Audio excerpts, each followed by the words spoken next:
It was days before Christmas.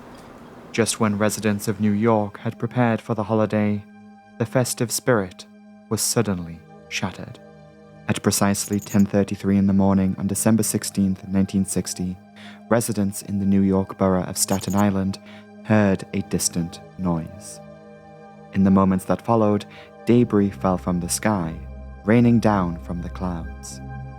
Less than 2 minutes later, a passenger plane was recorded to have crashed over in Brooklyn. The worst air disaster ever recorded at that time had just unfolded in the sky above their homes. This is a story that has long since been forgotten, or perhaps it's rather been relegated into the shadows of the many stories that have been told about New York City. Many New Yorkers today have never heard of what became known by those who still remember it as the Park Slope air disaster. Two of the largest planes that 1960 could afford collided in midair, and one of them was not where they should have been. This is that story. You can ask questions of what lessons were learned from this critical moment in aviation history, but if you ask me, a further question to ask here would be, shouldn't action have already been taken to prevent this exact tragedy? My viewer, come with me. Let me tell you about this tragic event. Let's cross the ocean and take to the skies together and unpack what happened on that fateful day.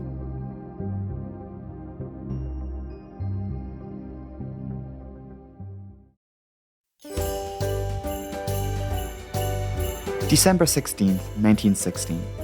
The Christmas season was in full swing in New York City. The streets were decorated with all kinds of lights, tinsel, and trinkets. Shops were selling Christmas trees and other seasonal goods. It was a Friday, the end of a hectic week to boot. Many New York residents spent all week shoveling snow from their driveways as the city was blanketed by a recent snowstorm. The weather was still grim that morning. Clouds were as low as 300 feet, reducing visibility for aircraft at low altitude. Despite this, though, planes were still coming and going as usual in and out of the multiple large airports in the New York area. New York City itself has two large airports that are important to this accident analysis, the larger of which was known at the time as Idlewild. In just a few years, it would be renamed after the 35th President of the United States, who only became president-elect just 1 month earlier. LaGuardia Airport is closer to Manhattan. It is smaller, but still very busy. That day, of all days, the localizer and glide slope at LaGuardia was out of order. That's the equipment that pilots use to find and line up with the runway for landing. The airport had to issue a notice to pilots advising them of this change. Over on the New Jersey side of the Hudson River, there is Newark Airport, another large international airport that also serves New York, but is largely irrelevant to our discussion today. Air traffic controller William Smith was working LaGuardia approach that morning. When he turned up for work, he was expecting just another busy Friday ahead of Christmas. It was his job to receive traffic from the New York Air Route Traffic Control Center. Planes heading to his airport would be handed off to him. The details of each flight were written on a number of flight progress strips, as his radar only showed aircraft position. Nothing more, nothing less. Planes heading to LaGuardia before they communicated with William Smith on approach, they would have been in contact with a man by the name of Ron DiGiovanni. He was the one controlling New York Center, responsible for flights in cruise in the New York sector. Mr. DiGiovanni had several aircraft in his airspace, but as the morning of December 16th progressed, he would soon receive two planes leaving airports in the Midwest. The airspace around New York City is complex. Pilots and air traffic controllers alike have to become intimately familiar with the complex system of airways that bring planes into Idlewild and LaGuardia. 1960 may have been an exciting time in aviation with the arrival of jets in the recent years and all, but it was also a maturing phase for aviation safety. Just 4 years previously, there was a devastating midair collision over the Grand Canyon. The findings of the investigation there brought about massive changes in how the aviation industry operates, especially in the United States. 1956 Grand Canyon was the impetus in the formation of the Federal Aviation Administration. Changes after the Grand Canyon accident included the expansion of radar coverage across the continent and widespread introduction of primary radar displays. It was out with the maps and in with radar screens. The industry effectively adopted the quintessential image of the air traffic controller as we know them today. Controllers could now receive radar data directly from an echoed radar return from signals reflected from the aircraft in real time. A radar unit sends out a signal. Those signals bounce off the planes in the sky, which are picked up again on the ground. It's exceedingly ancient technology by today's standards, but game-changing at the time. Yet, as we'll come to see, despite these changes, disaster still occurred. As we continue on, we'll uncover the hidden flaws that were yet to be addressed. A few states over, the rest of the country was beginning to wake up, but for some, their day was already well underway. At 7:40 that morning, a distinctive plane departed Dayton, Ohio. Transworld Airlines Flight 266 had begun its first leg of the day, a short hop to Columbus. This was not the plane's final destination, though. It would continue heading eastbound for LaGuardia Airport in New York. A total of 44 passengers boarded TWA 266 in Columbus for the journey to New York. The plane itself is rather interesting. The strange-looking Lockheed L-1049 Super Constellation was, in its heyday, the most distinguished plane in the skies. The three-pronged tail structure certainly set it apart from its contemporaries from Boeing and Douglas. The Super Constellation made its mark in civil aviation, especially in America, as it was the first passenger plane that could fly coast-to-coast non-stop, cutting journey times for millions. The Constellation was a whole family of aircraft offered by Lockheed. For many years, these planes were the backbone of TWA's fleet, and they would continue to operate them until the late 1960s. Though it was speedy for a propliner, it was no match for the new jets that had recently hit the market. 1960 was an interesting time where propliners and jetliners coexisted. Those fancy new jet planes were much faster than any of the piston props of the 1940s and 50s, and looked to be the way of the future for passenger air travel. At precisely 9 a.m. on time, TWA 266 left Columbus heading east. At the controls was 39-year-old Captain David Wallum. A captain of 14,500 flight hours, he'd been employed with TWA since the end of World War II, when he was of the age of 24. During the war, he was a flight instructor in the Air Force. 32-year-old First Officer Dean Bowen had only been flying the Constellation for about a year or so. He was much less familiar with this aircraft than his captain. Regardless, he was a skilled pilot of over 6,000 flight hours. Fridays were usually his day off. However, the recent snowstorm in the Northeast thwarted the TWA pilot schedule, so he was brought in for overtime to keep things moving. The third member of the TWA crew was 30-year-old Leroy Rosenthal. He was a man who was just beginning to settle into his new life. He married just 2 months earlier and was looking forward to a long, fruitful career as a pilot. TWA Flight 266 continued eastbound uneventfully. The Star of Sicily, they called this plane. Captain Wallum took the aircraft up to 19,000 feet, and all appeared to be well. However, this is just one side of the story in this long chain of events that led to disaster.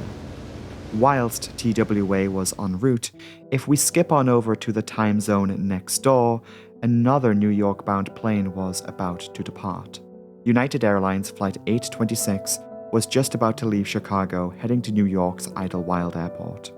The aircraft was a brand new plane, one of those fancy new jets the whole world was talking about. The mighty 4-engine Douglas DC-8. The DC-8 was only introduced to the United Airlines fleet 1 year previously in 1959. It was competing with the Boeing 707, and as it would turn out, United Airlines would be one of Douglas's prime customers of the aircraft. This particular plane joined the United fleet at the beginning of the year. United called this aircraft Mainliner Will Rogers, named after the actor of the same name. This is a rare photograph of that very plane. It was taken in San Francisco 5 months before the disaster in New York. To my knowledge, this is the only photograph of the plane taken before its loss. Here I have attempted to enhance and colorize the photograph. Flight 826 was the fast, direct route to New York, and that morning a total of 84 passengers and crew boarded the aircraft in Chicago. Among them, and seated all the way in the back of the plane, was a young boy, 11-year-old Stephen Boltz. Stevie here was traveling alone, heading to New York to connect and spend time with family at their Yonkers home for Christmas. He was supposed to travel with his mom and sister earlier in the week, but after coming down with a fever, Stevie's dad, William, booked him onto Flight 826 on that Friday morning instead. The flight crew of United 826 had just been flown in from Los Angeles earlier that morning. The pilot in command was 46-year-old Captain Robert Sawyer. As a captain of over 19,000 flight hours, he had been a pilot for United for nearly 20 years. In that time, he had effectively grown up with the airline industry, first flying the DC-3, graduating onto the larger prop liners like the DC-6 and DC-7, before eventually being brought into the jet age on the DC-8. Like every DC-8 pilot at the time, he was still new to the plane, getting used to its speed, comfort, and all of the exciting things that planes like this could allow. Captain Sawyer had only 344 hours in the type, but this did make him one of the most experienced captains in the world on this plane. He was, however, in good company. He had two other crew members on board. 40-year-old First Officer Robert Fibing had a similar career path as the captain and had been on the DC-8 for slightly longer with 416 hours on the plane, in addition to a further 8,000 behind him. The third member of crew fulfilled a flight engineer's role, but was officially ranked as a second officer, at least according to the final report from the Civil Aeronautics Board. The younger Richard Pruitt, aged 30. As we've mentioned, all three of the United flight crew members had been flown in from California. They did not reside in Chicago. All of them were based out of Los Angeles. They were flown cross-country overnight, ferried in on an empty or non-revenue flight. Once arriving in Chicago, they pretty much went straight to work, briefed the flight attendants, and boarded Flight 826 to New York. Captain Sawyer reportedly was seen resting in the crew lounge in Los Angeles. United Airlines 826 got airborne in Chicago at 11 minutes past 9 Eastern Time. There is a time zone change there. So, roughly 11 minutes after TWA 266 left Columbus. Both planes were flying east. Though the destination of both aircraft was New York, they were destined for different airports, Idlewild and LaGuardia respectively. To put into perspective the speed of the DC-8 jetliner compared to the Constellation, though the United jet left Chicago, which is already further away from New York than Columbus, and departed later, the DC-8 would catch up with the TWA and meet it in New York, at the same place, at the same time. Now that we have set the scene here, I feel it may be important to talk about air navigation.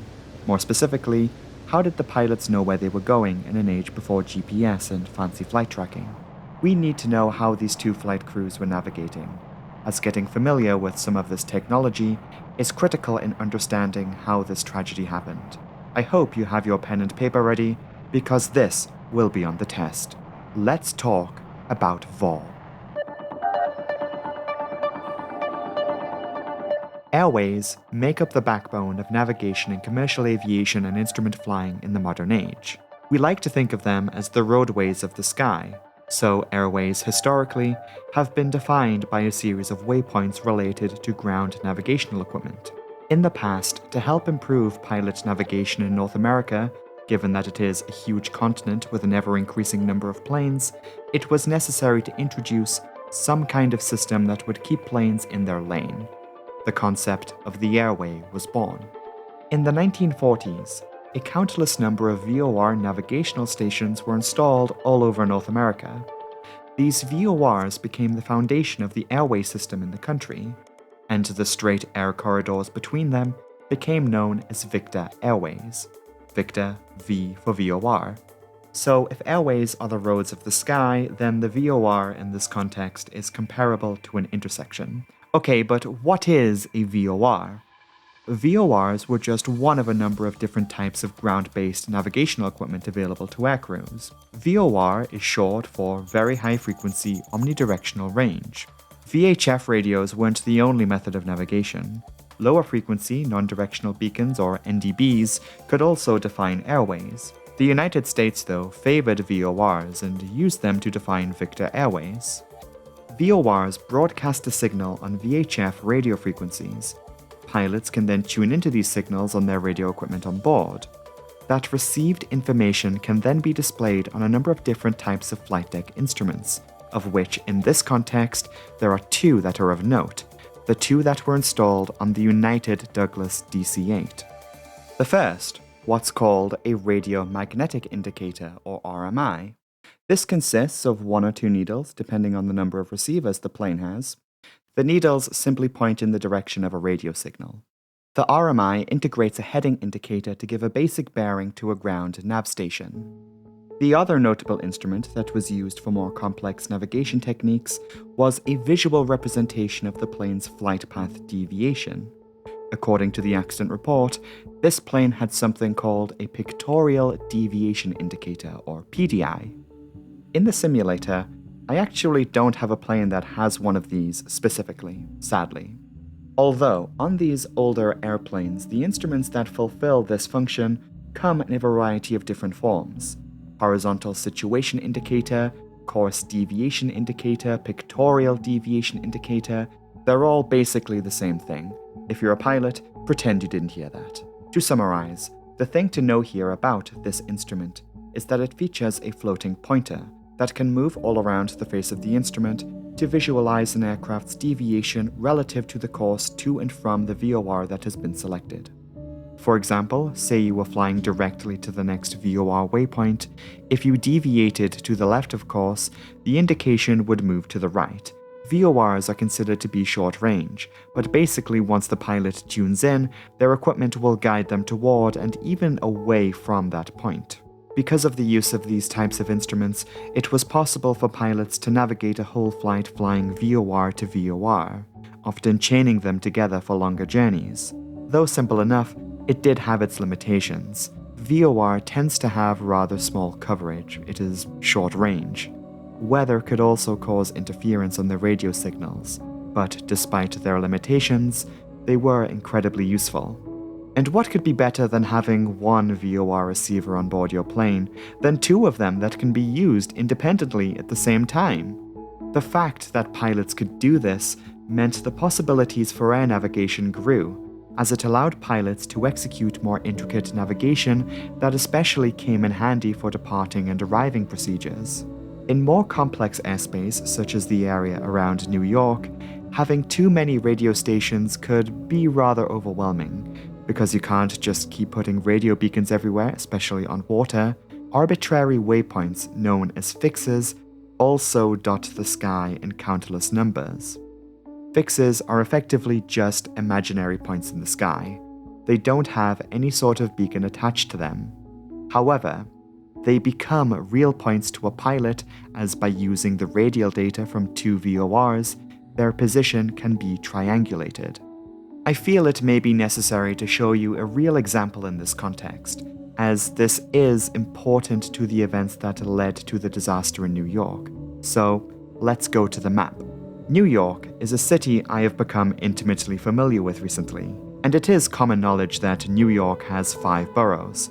But would you believe me when I tell you that it's actually the least interesting one of the bunch that is pivotal to our discussion today, and the fix in question isn't actually in New York, it's in New Jersey. So here's the deal. At the time, in 1960, Idlewild had an important fix on its approach known as Preston.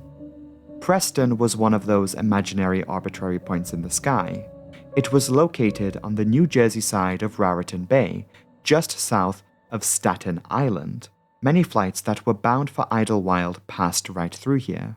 Preston was part of the Victor 123 airway between the VORs at Robbinsville, New Jersey and LaGuardia. Preston was a key waypoint because it was also a holding position. Planes would circle here whilst they awaited further clearance from Idlewild approach. However, because this waypoint had no attached physical thing that could be tracked, pilots had to use radial data from two VORs to find its position. Pilots would know they reached Preston by using the radial data from the Robbinsville and Colts Neck VORs. Leaving Robbinsville on an outbound radial heading of 050 degrees, they would know they reached Preston when the other VOR set read a similar outbound radial heading of 346 from Colts Neck, and that would be when flight crews would enter a holding pattern or proceed onward to New York with permission from ATC. This is information that we need to know before we continue with the events of the accident. So what have we established here? We have at least familiarized ourselves with the instruments the pilots, mainly on the DC-8, were using to navigate this map. In the years since, GPS has basically taken over everything, and VOR systems are in the long process of being phased out. But many do still exist today and can be easily found on maps, along with the Victor Airway system as it exists today. So, with all of this information, fasten your seatbelt, because it's time for the descent.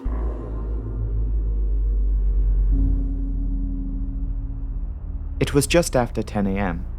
On board United 826, the flight progressed normally, and as expected, the DC-8 was cruising over the state of Pennsylvania. Navigation-wise, they were on the Victor 6 airway heading east. Their next waypoint on this airway was the Allentown VOR.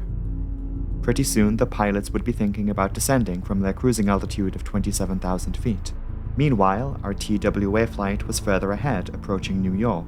Captain Wallum and his crew had just tuned into the New York Air Route Traffic Control Center. Just like the United flight behind them, they too were using the Victor 6 airway. The two recorded flight paths diverged once they both had reached Allentown. TWA 266 would continue down the Victor 6 airway, intercepting the Solberg VOR. With a small left turn making a course for Staten Island, New York, the TWA would reach its next waypoint, the Linden fixture. Using an outbound radial from the Solberg VOR of 096 and a similar outbound radial from the Colts Neck VOR of 007, TWA 266 would triangulate its position at Linden. Planes were landing from the south at LaGuardia that morning, so the flight would be brought south over Staten Island, turn and line up with the runway at LaGuardia approaching from the south. Whilst TWA 266 was preparing their approach, something unusual was noticed on board the United flight. Firstly, they did check in as normal with the New York Control Center about 7 minutes after the TWA flight. At 10:21 though, before they received their approach instructions, they made an additional radio call on the United Airlines company radio to report a problem. The number 2 radio navigation receiver had malfunctioned and was now inoperative. In this context, they were referring to the VHF radio set that was used for locking onto VOR stations.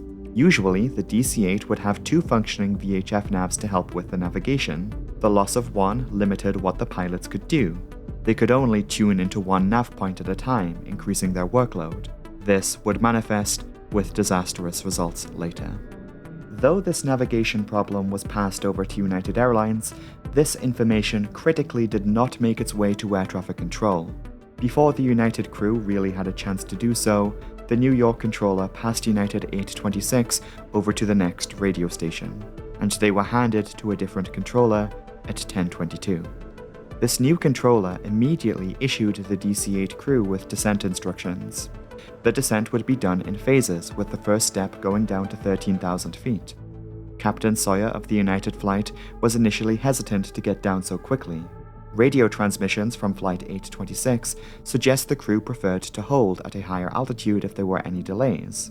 At the same time, they also requested the local weather. It was just one thing after another during this time. On top of that, they needed to report their position over Allentown, which they did at 10:23. The key note about the aircraft's faulty navigation appears to have been lost in the busy work of navigating the complex airspace around New York. It was also not something that they were required to report, so as far as controllers were concerned, there were no problems with navigation. They were totally unaware of this. At 10:24, the local weather for Idlewild Airport was transmitted to the pilots. The weather itself was rather poor, a cloud base of 1300, low visibility, fog and light rains. and with that weather on hand, Captain Sawyer began the descent into the cloudy layers below. In communication with the United crew was New York Center Controller Ron DiGiovanni. He knew the crew were expected to fly through the Victor 123 airway, intercepting the Preston fix. To help save the United crew some time, he issued Flight 826 with a bit of a shortcut to get to this waypoint. The original routing from Allentown would have brought the DC-8 south, crossing a different airway, the Victor 30, on their way to the VOR at Robbinsville, before then progressing onto Preston. To save time, it was suggested that United 826 just join the Victor 30 airway, cutting out some of the deviation. Remember, just one of their radio navigation instruments was inoperative. They could still locate one station at a time. This meant the United crew could tune into either the Robbinsville or Colts Neck VORs and navigate with assistance from ATC and turn once reaching an outbound radial of 050 from Robbinsville to line up for Preston. At the end of the day, this shortcut would save about 10 minutes on their schedule. At 10:25, United 826 acknowledged this approach instruction and was cleared to descend lower to 11,000. ATC was trying to get the United plane down quickly. This meant a high rate of descent, increasing airspeed. Meanwhile, 30 miles away, TWA 266 had just passed the Solberg VOR. New York Center was about to lose the aircraft on radar, so the TWA crew were handed off to Controller William Smith at LaGuardia Approach. Captain Wallum and his crew made contact with LaGuardia at 10:26 and were cleared without any delays straight in for an approach. There was a bit of communication between them and the controller about the instrument landing equipment at the airport. It was necessary to remind the crew that the glide slope guidance was unavailable. The localizer was inoperative as per the notice that had been issued earlier that morning. Transworld Airlines Flight 266 was cleared for further descent below 10,000. 10:30. This is a critical minute in the sequence. Let's take a step back and look at the state of play here. The TWA Constellation was approaching the Linden waypoint. The United DC-8, under radar guidance from New York Center on a different radio station, was traveling down the Victor 30 airway. Within a period of just 2 minutes, both aircraft would be issued instructions from separate controllers on separate frequencies that would make the two flight paths converge. 10:30. The United crew received clearance for descent to 5,000 feet. Before handing the United off to Idlewild Approach, Controller Ron DiGiovanni tries to get them into another shortcut. Looks like he'd be able to make Preston at 5,000, the controller says. They get United 826 to make its critical left turn on a northeasterly heading. Its course was set for Staten Island.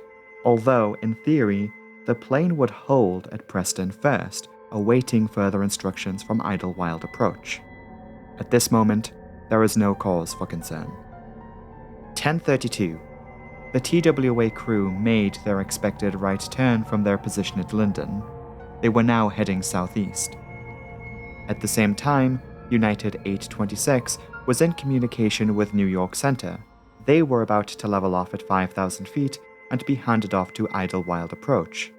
Before this was done, Controller Ron DiGiovanni reminded Captain Sawyer of the hold they were expected to perform at Preston. United 826 confirmed they had acknowledged the instructions correctly, and the plane was handed off to Idlewild Approach at 10:33. Controller Ron DiGiovanni was not looking at his radar, nor was he required to do so. His attention drifted to other planes in his sector. We are now less than 1 minute to disaster. Over at LaGuardia Approach, Controller William Smith noticed something on his radar. South of Staten Island, heading northeast, an unidentified plane was converging on the TWA in his airspace.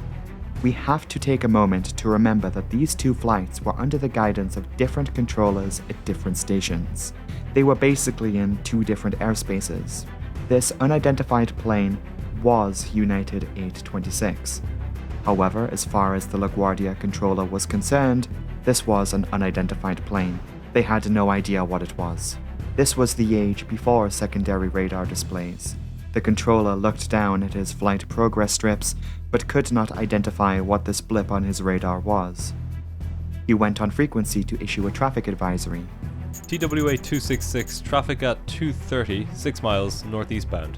The controller wanted the TWA to have this unidentified plane in sight.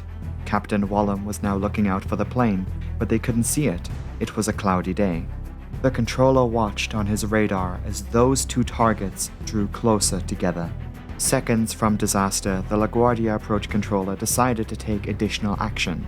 He got on frequency once again and instructed the TWA to immediately turn left and begin a descent down to 1500. Captain Wallum did as he was instructed and began to execute a descending left bank. Less than 10 seconds before disaster struck, he said, TWA turn left now, heading 130. Completely unaware of the impending danger, United 826 contacted Idlewild Approach. Routinely, they transmit, Idlewild Approach Control, United 826, approaching Preston at 5000. The United crew thought they were approaching their holding point, but were completely unaware that they had in fact already passed Preston. It was now behind them. Something has gone severely wrong here. United 826 was told to hold position at Preston. They were supposed to enter a circuit with 1-minute legs, holding in that distinctive racetrack pattern. So, what happened? Evidently, they had proceeded without clearance inadvertently into New York airspace and, incidentally, directly into conflict with the TWA flight. Multiple factors brought the United crew to this point. The plane was not fitted with a cockpit voice recorder, so it is impossible to know what the flight crew were thinking at the time. But they were under a lot of pressure as their workload had drastically increased, induced by the failure of their second VOR receiver and a quick and scrambled descent. As a consequence of this quick descent, there wasn't as much time or distance to burn off the excessive airspeed they had accumulated. Now, we do know the airspeed of Flight 826 in the moments before disaster. The aircraft was fitted with some new tech of the day. The DC-8 had an early flight data recorder on board that recorded the data of various basic parameters such as airspeed, altitude, and heading. This was the airspeed data extracted from the flight data recorder. The FDR recorded two airspeed parameters, indicated airspeed and true airspeed. This is that data recorded from the entire flight. When the collision occurred, this flight data ceased, but what we can ascertain from this data is that the final reading of indicated airspeed was just over 300 knots. This is exceptionally fast for an approach, even for a jetliner.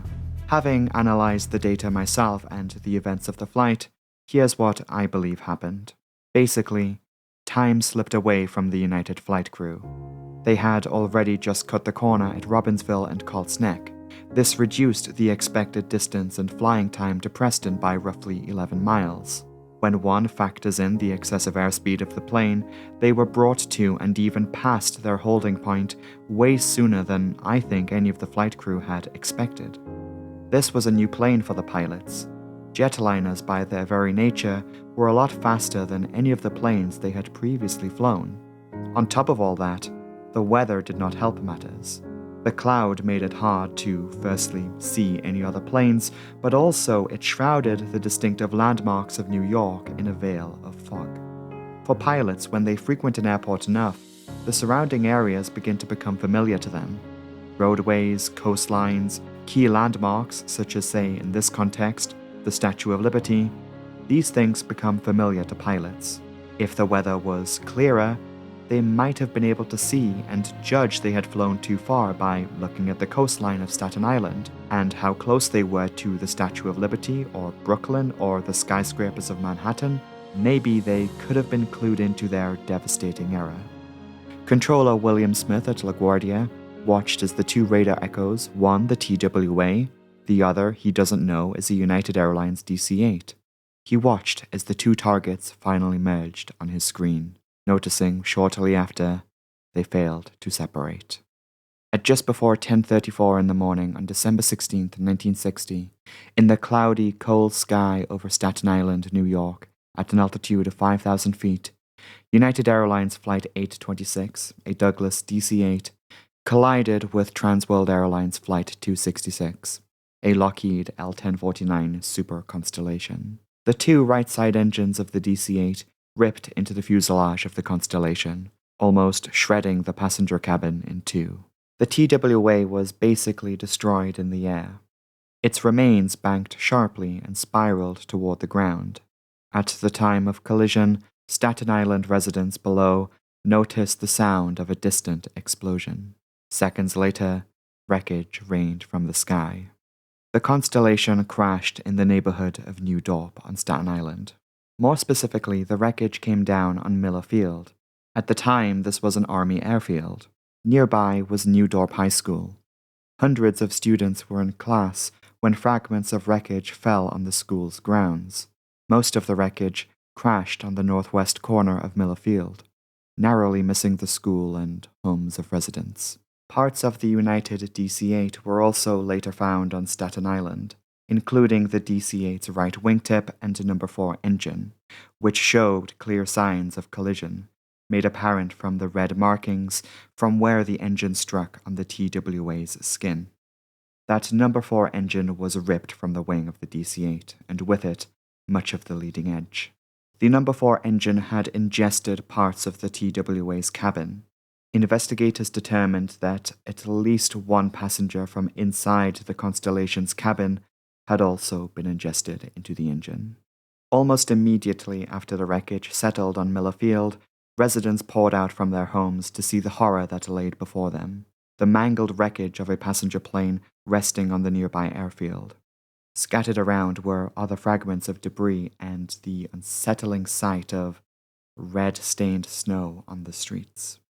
But let's rewind to the moment of collision. As we've now established, the TWA Constellation basically dropped to the ground. These were the first victims of the accident. At 10:33, 44 people had been killed. But this is not where the story ends. United Airlines Flight 826 was still airborne. The DC-8 had lost half of its right wing along with the outside number 4 engine. The number 3 engine had also sustained damage, as did the leading edge of the left wing and parts of the tail structure. The United flight, though critically wounded, limped on. Heading northeast, the aircraft was uncontrollable. Captain Robert Sawyer and his crew had basically become passengers at this point. They were completely helpless as their plane entered a shallow, nose-down right bank. In the cloudy sky, they had no idea where they were going. As they were heading northeast, the crippled plane was heading straight for Brooklyn. Over the next 90 seconds, the plane continued on its northeasterly course. Everyone on board that aircraft was still alive and conscious. Those with a window seat on the right side would have looked out of their windows and have seen half of the wing and one engine missing. Wounded and losing altitude, United 826 passed over the shores of Brooklyn. At some point during this crisis, the plane would have broken free of the clouds.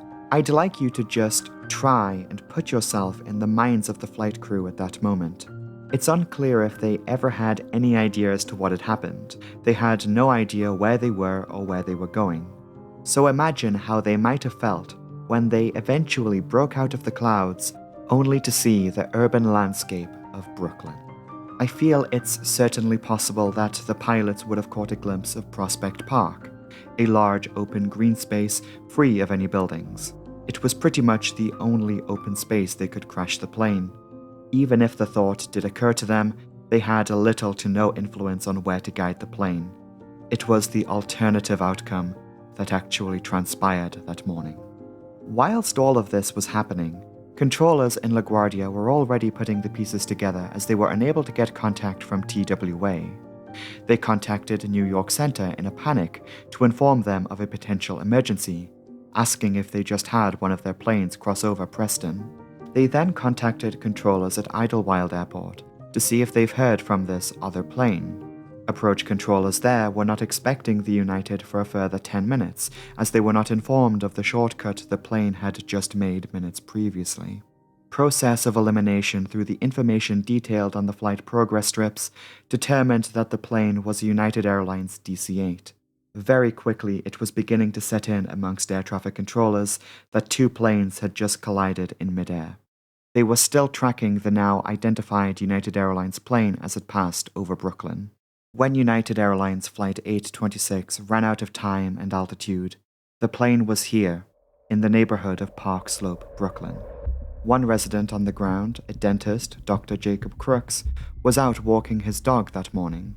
At the time, he was walking down Sterling Place, near where the street intersects with 7th Avenue, which itself was just around the corner from the ever-bustling Flatbush Avenue. At 10:35 in the morning, the whole street rumbled as the sound of a jet plane approached. United 826 was seconds from its demise. It would make impact on this very street. The aircraft made its first contact here with 126 Sterling Place. The left wing clipped the top of what was a residential building. What happened next was the DC-8 sharply turned, pivoting to the left. This brought the plane facing forward as it crashed into a local church. Dr. Jacob Crooks and his Cocker Spaniel, Terry, were caught in the path of the United aircraft. The plane exploded in the street, sending debris across the neighborhood. The fuselage broke into multiple sections.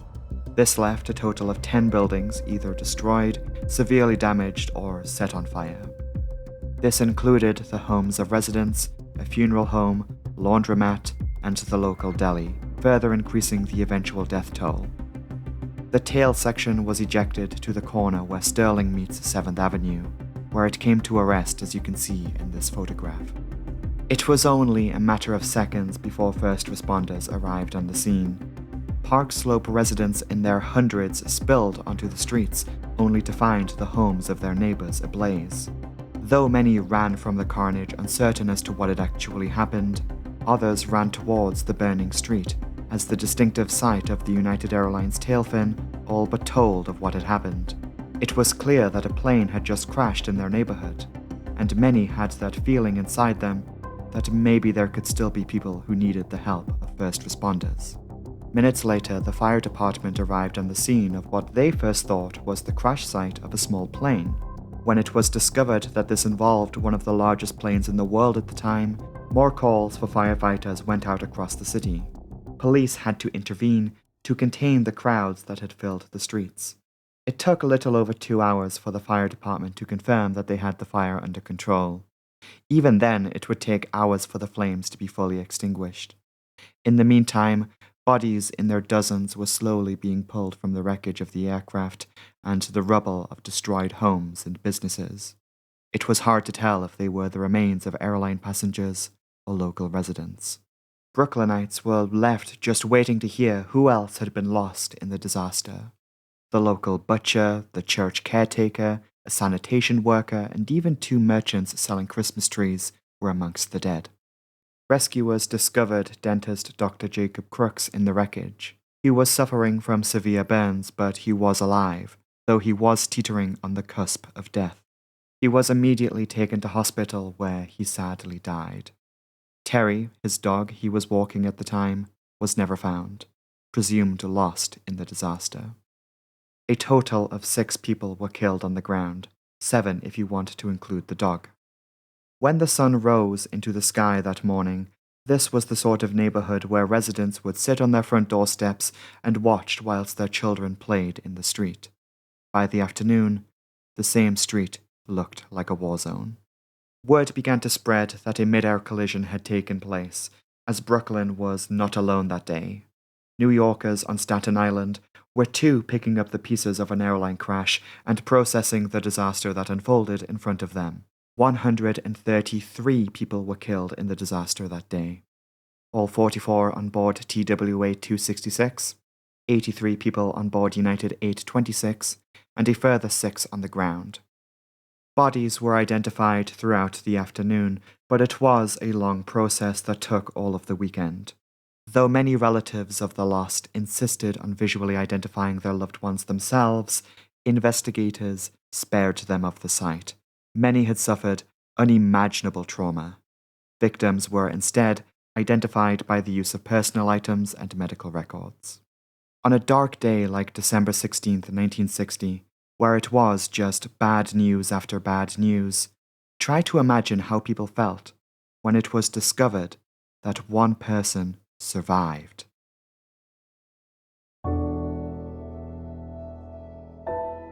Shortly after the crash of United Airlines Flight 826, first responders discovered a small boy laying in the street. It was 11-year-old Stephen Baltz, who was sitting in the rear of the plane. He was ejected from the cabin. First responders picked him up and rested him against a mound of snow in an effort to extinguish the flames of his burning clothes. One of the first people to come to Stevie's aid was a woman by the name of Dorothy Fletcher, who lived just around the corner. That's her in this photograph, holding an umbrella over Stephen. Dorothy Fletcher was trained in first aid, and noticed firstly that our sole survivor was in a state of shock, but also noticed that he had suffered severe burns. The fuel tanks of the DC-8 had obviously ruptured in the crash, and the distinct presence of jet fuel filled the street. An ambulance to take him to the hospital was still too far away. Traffic had been brought to a standstill since the crash. Dorothy Fletcher picked Stevie up from the snow and ran for help. She eventually placed him into a nearby police car where he was driven to New York Methodist Hospital, which was about 10 minutes down the road on 6th Street. And this set in motion a chain of events that raised people's spirits that day. When he arrived at the hospital, he was taken to a private ward. Stephen pulled out his wallet, which contained a note, and written on it was his father's telephone number. He asked the doctor to call his father. Mr. William Baltz in Chicago picked up the phone and was informed of his son's injuries.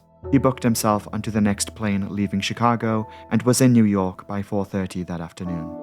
He suffered from a broken leg and burns on over 80% of his body, the worst of which being to his chest. Despite this, his spirits were high. According to reports, he maintained his usual sense about himself, making jokes and chatting to his family as if nothing had happened. But it was what happened next that is truly fascinating, and really brought out the best in people. The news was spreading like wildfire that amongst the horrific disaster in New York, there was this sole survivor, a young boy. Stevie's name was spreading across the country. As the sun set, New Yorkers were lining up to donate blood in their hundreds. Others were offering skin donations to help the little boy. News outlets reporting on the disaster told of Stevie's condition, and a countless number of people reached out to the New York Methodist Hospital to offer their best wishes. Hundreds of telephone calls and telegrams poured in from all across the country, wishing the Baltz family the best and hope for a speedy recovery. So many people had died that day, and the fact that one person survived, just the idea that one could be saved, that shined just a little bit of light on what was a dark day. The following morning, the photograph of Stephen in the snow was front page on all newspapers in the United States. The fact that he had survived the night was cause for high spirits, but he drifted in and out of consciousness. His lungs were badly burned from inhaling the burning jet fuel the day before. A cruel sense of false hope had descended on New York. At 1:40 in the afternoon on Saturday, December 17, 1960, William Baltz announced to the media that little Stevie, America's brave little boy, had died, bringing the death toll to 134.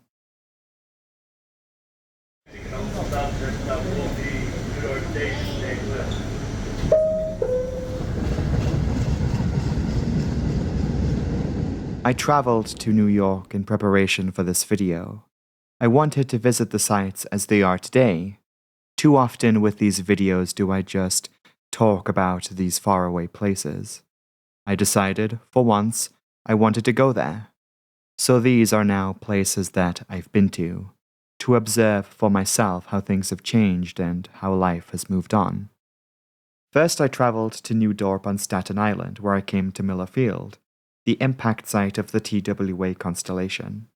The old airfield is now long gone, and it is now just a large field open to the public.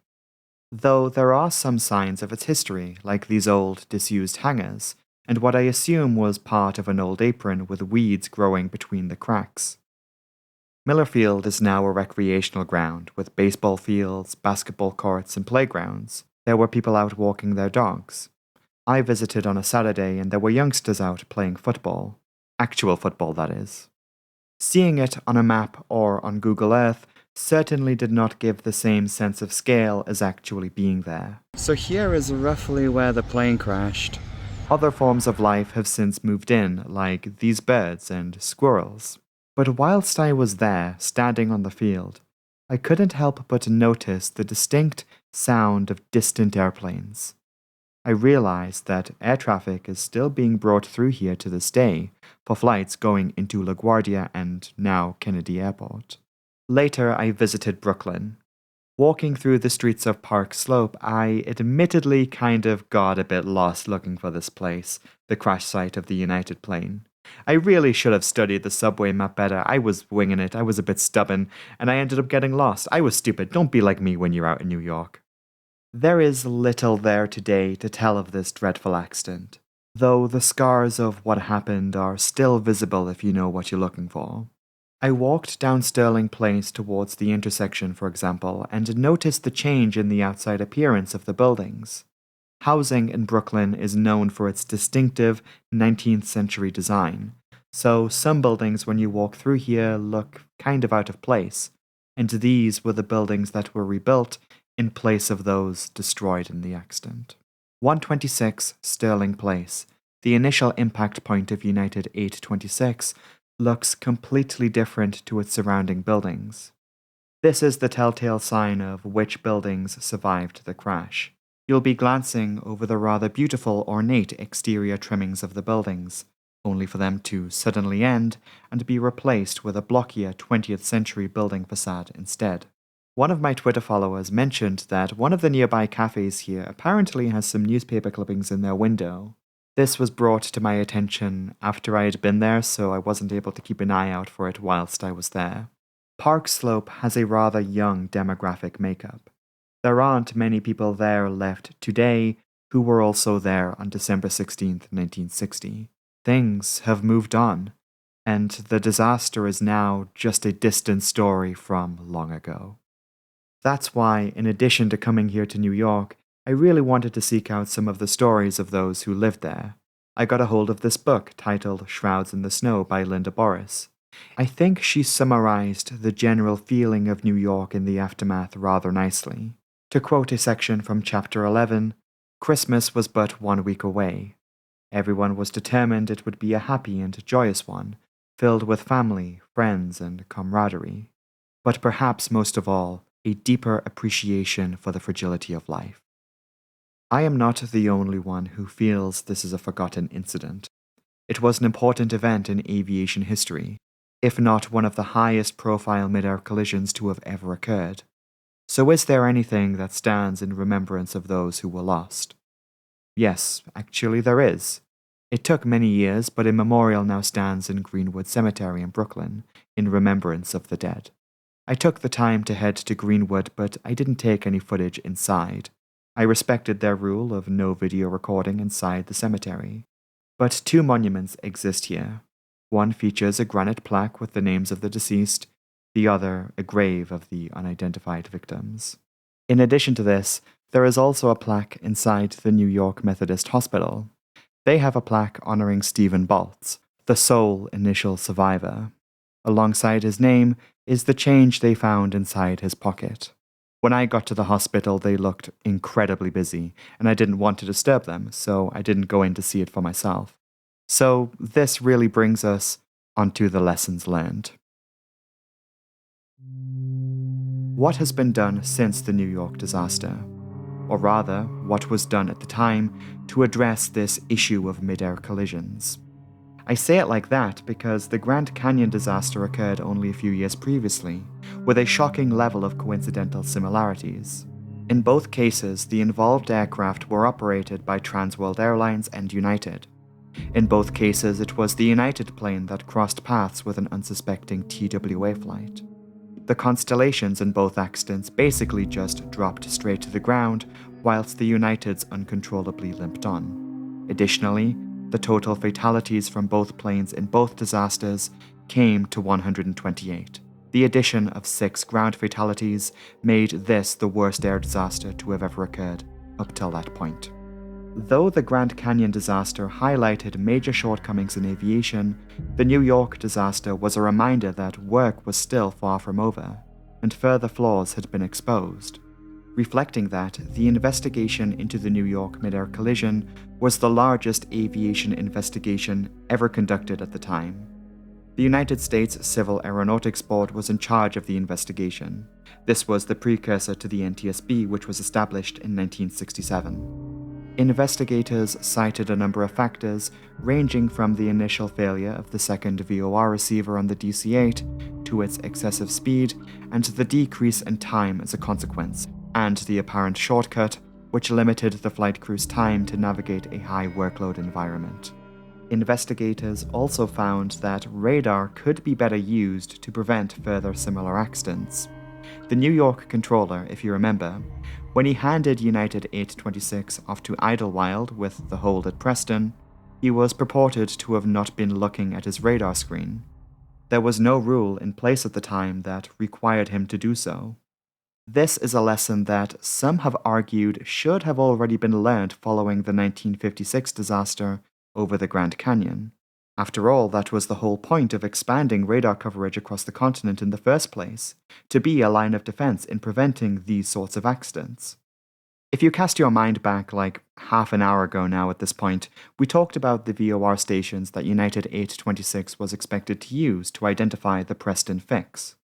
Because one of their receivers were down, they would have had trouble getting this position.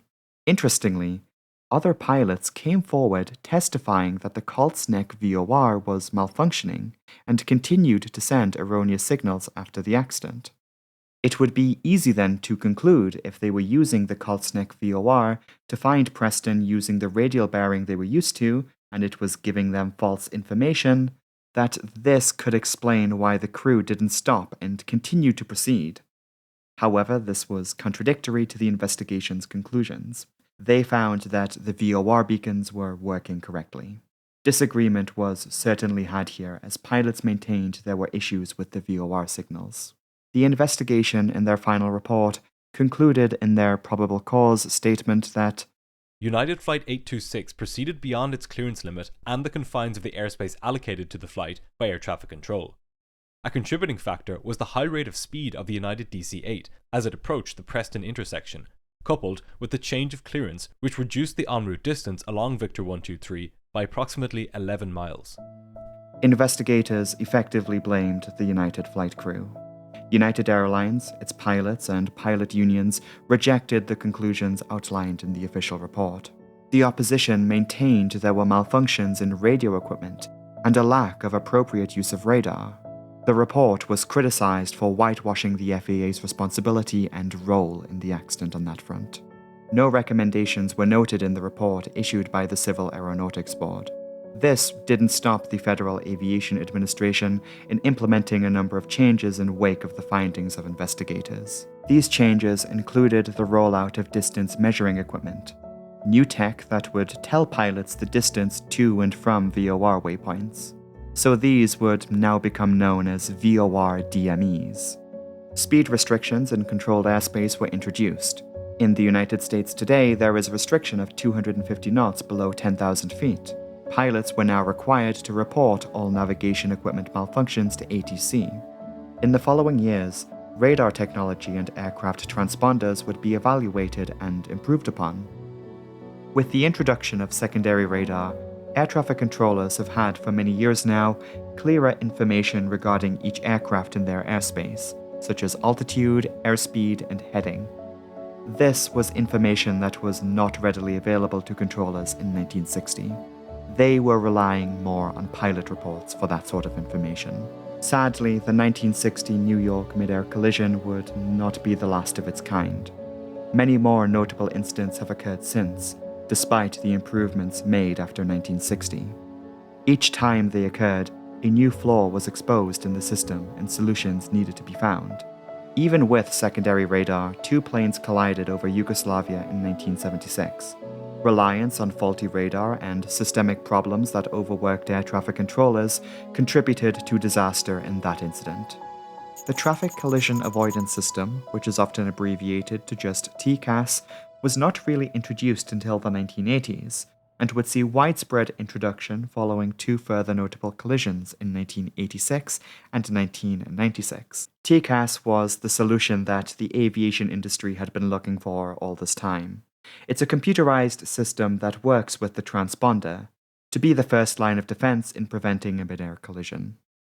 It audibly alerts pilots of nearby traffic and will tell pilots what to do in the event of conflict.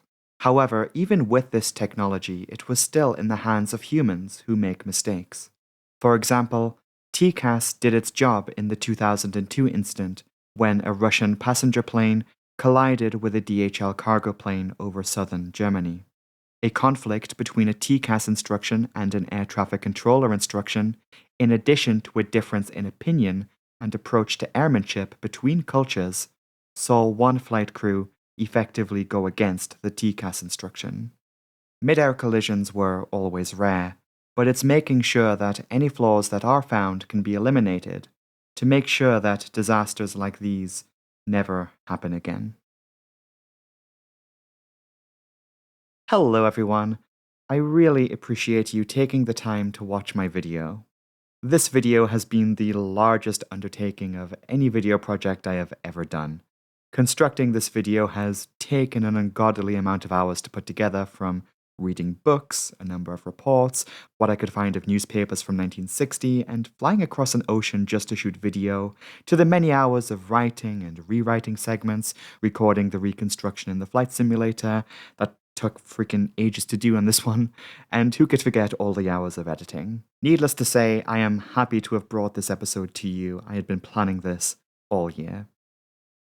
Now, if you weren't aware, I need to put this out there again. I have surgery scheduled next month in January. I did want to do the section on screen to make it a bit more personal, but I have been battling a horrible ear infection these last few days and couldn't really do it. But basically, I want to let you know that I am having my face rearranged. So maybe next time you do see me, I might look a little different. I did originally plan to have another video launched just before I go in early January, but this video took a bit longer than I had anticipated, so I'm not sure when the next video will actually be here, but I will keep you all updated on the community tab. What I will say though, is that we're going to be taking an opportunity to remake one of the first videos that is on the channel. Every video published prior to 2021, I have marked to be remade at some point, aside from the Aeroflot video, which I already did. The reason for this is because I know I can do so much better now. I'm not going to tell you which it is yet, but I am working on it. Now, I do need to take a moment to thank a number of people here. Firstly, Linda Boris, who wrote the book Shrouds in the Snow. I cited it a number of times in this video, and if you want further reading, you should absolutely track this down. You can get it on Amazon, and there will be a link somewhere in the pinned comment and description. Secondly, I would like to thank friend of the show, Rosalind Aspinall, who arranged the incredible rendition of Silent Night for the opening intro of this episode. She made it just for this video. She is so cool. I have linked a version of that on her personal YouTube channel if you're interested. And finally, a thank you to fellow content creator Green Dot Aviation for supplying a few voice lines in this video. It's been a pleasure to have all of these people be a part of this video, all in completely different ways, so thank you.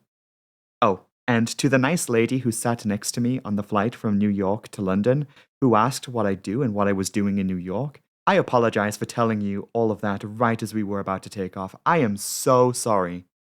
Another word of note here. For a change, we're trying out a new outro segment, which is nice. Literally, I haven't changed this in nearly 3 years. I should probably do something about that. So this segues rather nicely onto my amazing patrons over on Patreon. This video just wouldn't be the same without their contributions, so I must take the opportunity to thank them for the support. You'll be seeing their names scrolling on the screen right now.